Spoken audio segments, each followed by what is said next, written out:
Okay, so what was last week's topic? Who remembers? Goals, right? Goal setting. So this week we're going to move on to what's called mental toughness. How many of you guys have heard of mental toughness before? Yeah. What do you guys think that mental toughness is, or how would you describe it? When you could, like, if you're in pain while running, you can push through it and you can keep going. Okay. Anybody else have any definitions of mental toughness?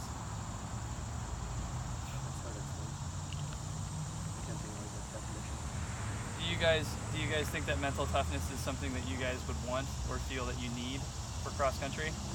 Yeah, right? So in sports psychology, mental toughness is a bit of a buzzword, right? People always talk about being mentally tough. They always talk about, like, coaches are always looking, how can I get my athletes more mentally tough? What can I do? How do I get them to be able to grit their teeth, get through it, work hard, push through that kind of stuff, right? In sports psychology, we talk about what's called the 4 C's, right? It's the 4 C's model of mental toughness. And each one of the C's stands for something different. All right. So the first C that we're going to talk about. Doesn't matter. The first C that we're going to talk about is confidence. Okay. So obviously, I've talked about confidence with a lot of you guys before, right? Trying to develop confidence, trying to get yourself to a point where you feel like you can handle what you're going to handle, that you can do what you set yourself out to do. That kind of stuff it entails confidence, right? But the other 3 C's might be something a little bit new for you guys, right? So we have control, all right? I talk a lot about controlling the controllables, making sure that you're getting 100% out of whatever percent you have for that day, right? It's not about getting 100% of the time, because that's almost impossible as an athlete. You're not going to be able to do that every time.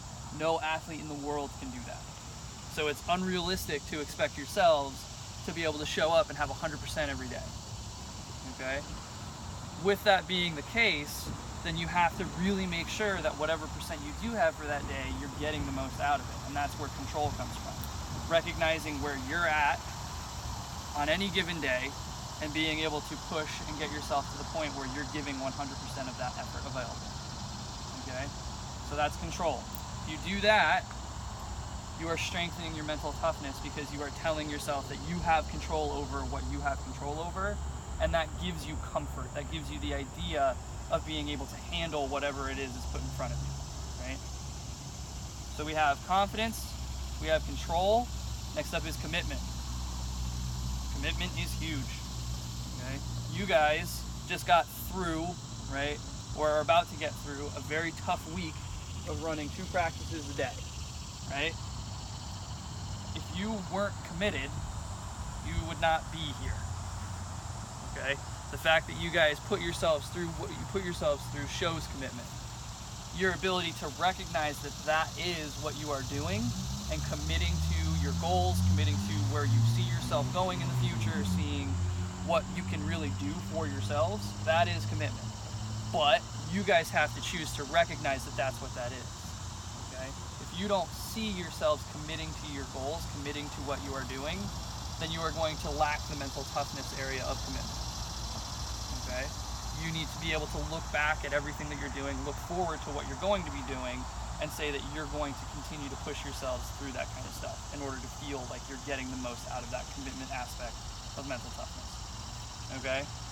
So we have confidence, control, commitment, and the last C is challenges, okay? When we talk about challenges, that is every single time that we are asking you guys to run a practice, whether it's an easy practice or a hard practice, the choice that you guys make to see what we are asking you to do as a challenge as opposed to a threat, right? And some of you guys see them as threats, and we've been working on trying to get you guys away from that. If every time that you guys hear, all right, we're running the course on time, and you have that, oh God, moment, right? That is because you've trained your brain to see that environment, that race environment, as a threat as opposed to a challenge. And there are ways to change that, and I'm going to be working with you guys on how to do it, okay? But what you need to first realize is that is what's happening. You're seeing the race and you're initiating that fight or flight response, and that's jacking up your stress level super high, which may not be where you need to be in order to perform your best. Okay? So I can think of a couple of you from that race, from the day that we ran the course on time, who physically could have been able to handle a lot more than maybe you did, but it was strictly because you saw it as a threat that your body went into that hyperactive mode that then ended up kind of hampering your ability to just do what you normally do, right? And the fact that you guys got through this week of training shows me physically you all have the capability of running 3.1 miles. It's the pressure and the self-perception of threat that you're putting onto it. The way that we change that is by getting you guys to recognize, instead of it being a threat, it's an opportunity. This is a time for me to take all the training, all the stuff that I've been doing, all the miles, all the hard work, and see what I can do. And put it out there and really try. And sometimes it's gonna work, and sometimes I'm gonna run super awesome, and sometimes I'm not. And then we rely back on that commitment of being able to handle setbacks, right? Being able to handle when things don't go our way.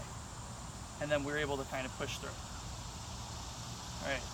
Any questions on the 4 C's?